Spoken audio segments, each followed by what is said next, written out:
magistrados, Vossa Senhoria tem 20 minutos, sem a parte, para a sua exposição.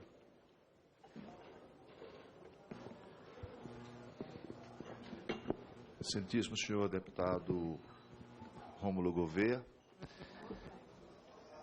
eu, em primeiro lugar, quero agradecer o convite realizado à Associação dos Magistrados Brasileiros e dizer que para a nossa entidade é sempre uma honra e um prazer comparecer a essa casa para debater os assuntos de interesse não apenas da magistratura nacional, mas sobretudo relacionados com a cidadania. Permita-me, Vossa Excelência, fazer a observação de que, embora sejamos uma república constituída de 3 poderes, o poder legislativo, sem dúvida alguma, é, pela sua essência, o mais democrático de todos.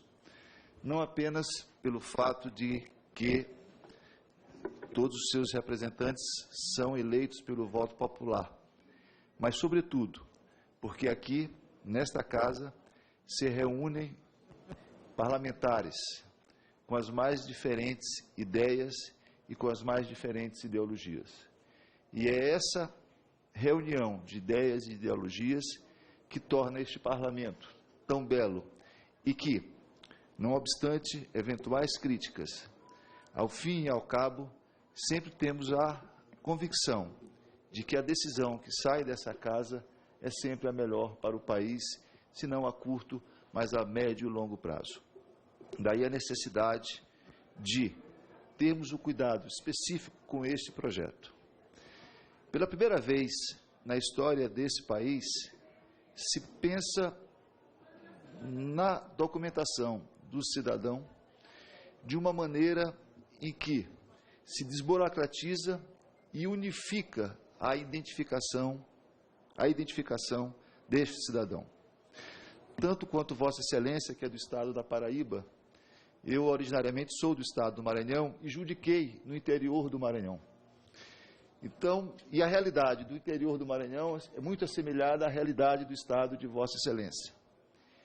E em muitas ocasiões, não poucas ocasiões, mas em muitas ocasiões, nós como juízes de vara única, nós éramos os responsáveis pelo registro civil. E, sobretudo, o senhor tem conhecimento disso, nas regiões rurais, é muito comum aquilo que nós denominamos de subregistro, que é a falta do registro civil, quer pela ausência, pelo acesso aos cartórios de registro civil, quer pela extrema pobreza, quer pela falta de informação, enfim, por N razões, nós temos um sem número de brasileiros que ainda hoje, em pleno século XXI, não têm acesso a um documento básico, que é o registro de nascimento. E este fato e este dado, muitas das vezes, era utilizado de maneira a permitir fraudes em todos os sentidos. Fraudes que iriam desde a fraude em relação a seguros de DPVAT, por exemplo, até para se eximir em processos crimes. Porque muitas das vezes, uma comarca ao lado da outra, o cidadão saía de uma comarca para outra e apresentando um batistério, dizia que nunca havia se registrado e com isso obtinha um novo registro civil, obtinha um novo título de eleitor e com isso ele possuía 2 documentos, 3 documentos e não foi 1 ou 2 ou 3 casos que nós, na nossa vida profissional, flagramos situações dessa natureza. Isto, nós estamos falando do início da década de 90, 24, 25 anos depois, quero crer que a realidade, embora possa ter, em algum momento, melhorado, ela não mudou de forma radical. E isso se dá, especificamente, pela forma como ainda tratamos o registro civil no nosso país. Eu vou utilizar uma palavra que, evidentemente, respeitando a posição de todos os segmentos da sociedade, mas o sistema que nós escolhemos, o sistema cartorial, ele era perfeito para o século XIX, para o início do século XX, para meados do século XX, mas, infelizmente, ele está ultrapassado. E daí a necessidade de pensarmos e evoluirmos num sistema que possa, de alguma maneira, criar uma base única de dados, de tal sorte que, independentemente da unidade da federação ou do município que o cidadão escolha para viver, possamos ter, naquele único documento, naquela única apresentação, ter todos os dados relativos àquele cidadão. Por essa razão, e em boa hora, é que surge a iniciativa do Tribunal Superior Eleitoral. De todos os segmentos do Poder Judiciário, talvez o que mais tenha evoluído no sentido de se dinamizar do ponto de vista da informatização tenha sido a Justiça Eleitoral.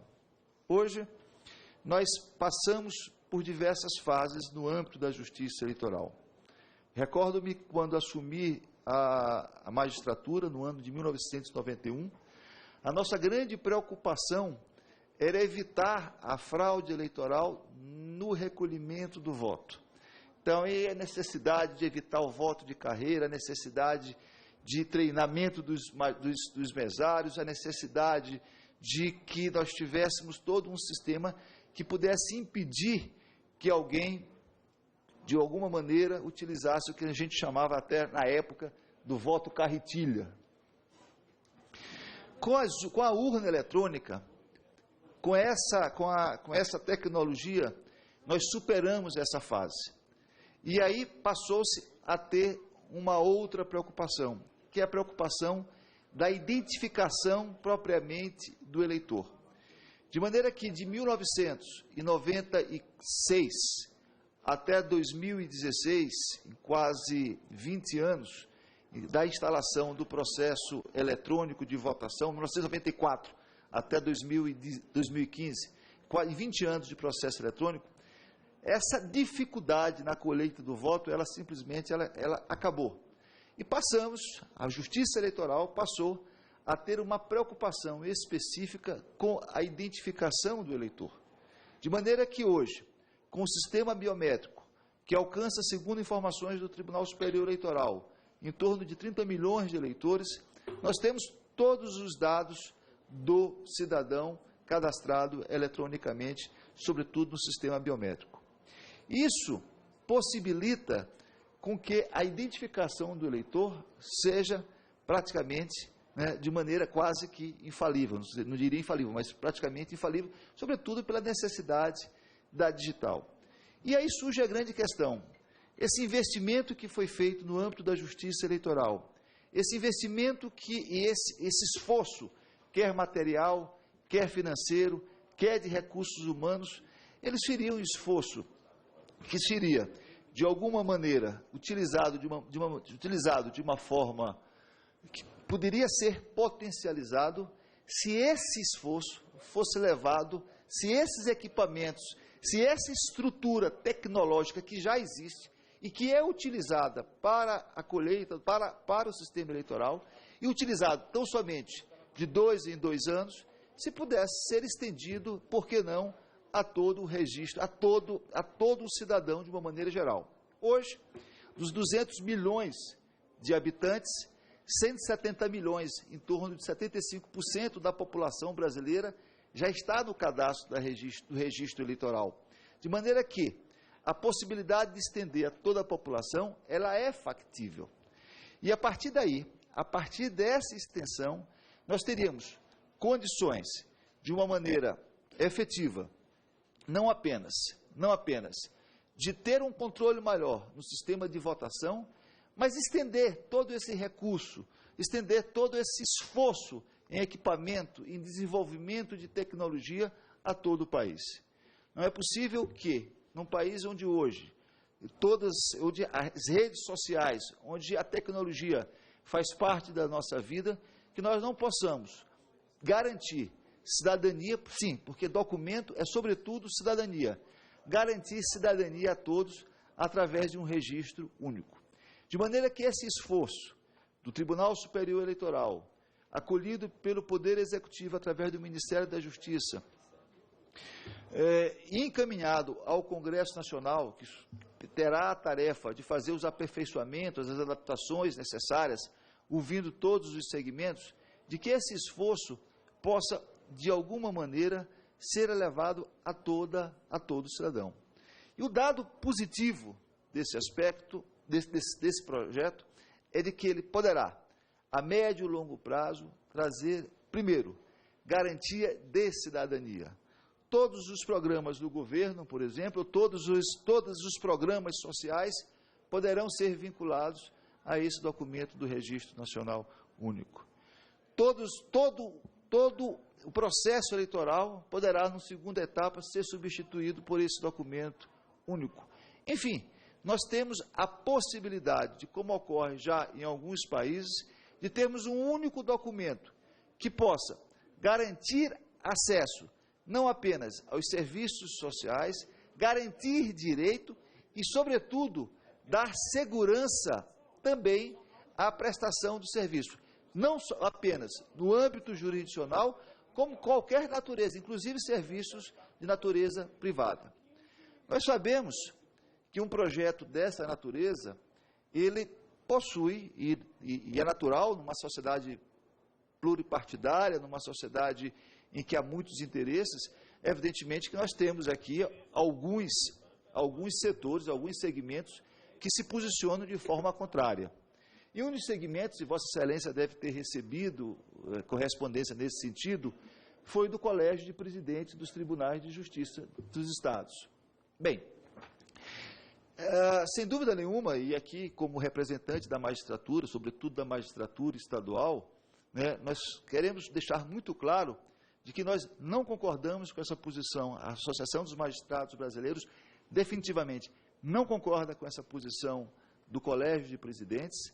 É uma posição que, data venha, é anacrônica, não olha para o futuro, mas sim tem os olhos voltados para o passado e, naturalmente, como qualquer inovação, as resistências, elas podem e devem ser vencidas. Nós sabemos que há um lobby muito forte, e aqui nada contra os lobbies, nós também na magistratura, quando estão em voga, estão em debate os nossos interesses, nós também fazemos esse lobby, mas há um lobby muito forte dos cartórios de registro civil. Nos parece de que no século XXI, nessa nova quadra histórica que nós vivemos, há espaço para todos. E o documento único, ele é absoluto, ele substitui as demais atividades dos cartórios de registro civil. As pessoas continuarão casando, as pessoas continuarão morrendo, as pessoas continuarão se separando judicialmente, continuarão se divorciando. Então, há um espaço grande para que os cartórios possam absorver outras tarefas, outras atividades, sem que isso, de alguma maneira, importe em prejuízo de se pensar para o futuro na concepção de um documento único que vai facilitar a vida do parlamentar, que vai facilitar a vida do prefeito nos projetos sociais, que vai facilitar a vida dos governantes no âmbito estadual, no âmbito federal, que vai facilitar a vida no poder judiciário. O senhor não sabe a dificuldade, muitas das vezes, quando alguém comete um determinado delito e aí chega à frente do juiz e diz, não, o senhor tem documento? Não, não tenho nenhum documento, não tenho nada, não tenho absolutamente nada. Ou seja, nós ficamos sempre naquela dúvida se ele está mentindo, se ele não está mentindo, como agir. E esse documento único, com a tecnologia hoje oferecida pelo Tribunal Superior Eleitoral, ele elimina todas essas dificuldades. Podem surgir outras, mas ele elimina todas essas dificuldades. E isso, em definitivo, não se choca com os interesses dos cartórios.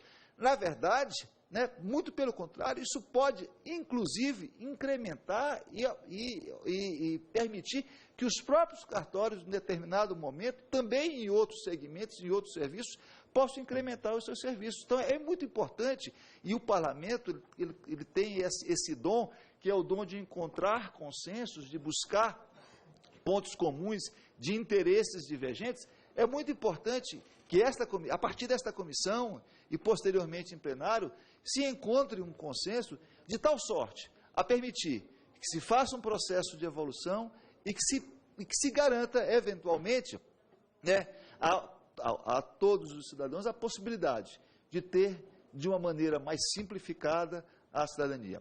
Então, por essa razão, não obstante a posição do Colégio de Presidentes dos Tribunais de Justiça, nós, da Associação dos Magistrados Brasileiros, nós entendemos de que esse projeto representará, sem dúvida, um avanço na cidadania, representará, sem dúvida, a possibilidade de se combater objetivamente o subregistro. Não há nada mais triste do que você encontrar alguém, já com uma certa idade, que, do ponto de vista legal, não exista no mundo. O senhor, no sertão da Paraíba, certamente já deve ter se deparado com situações dessa natureza. As pessoas, né, de centros urbanos não têm ideia de que isso aconteça, mas, infelizmente, nós ainda acontecemos. E a Justiça Eleitoral, com a estrutura que ela possui, e certamente com o apoio desse comitê, que será do comitê previsto na lei, um comitê com representantes de diversos segmentos, da Justiça Eleitoral, do Executivo, e há emendas no sentido de incluir os cartorários, né, saberá adotar mecanismos que possa, com a tecnologia que tem hoje, de combater o subregistro. Essa é uma praga que precisamos combater, isso ainda é um resquício de subdesenvolvimento e que o Brasil não merece conviver com ele. Então, por essa razão, nós queríamos deixar aqui muito claro a posição da Associação dos Magistrados Brasileiros, no sentido de que é amplamente favorável a esse projeto, justamente porque ela garante cidadania. Eu queria, nas minhas últimas palavras, agradecer o convite que foi realizado à nossa entidade, dizer que nós sempre estaremos à disposição de debater os assuntos relativos à magistratura, à prestação jurisdicional, mas, sobretudo, os assuntos de interesse do Brasil. Porque nós temos a compreensão efetiva de que uma magistratura participativa, uma magistratura que contribua para a democracia desse país, é a magistratura que toda a sociedade brasileira espera. E nós sabemos que poder judiciário forte, autônomo e independente é a outra face do Estado Democrático de Direito. Muito obrigado, senhor presidente.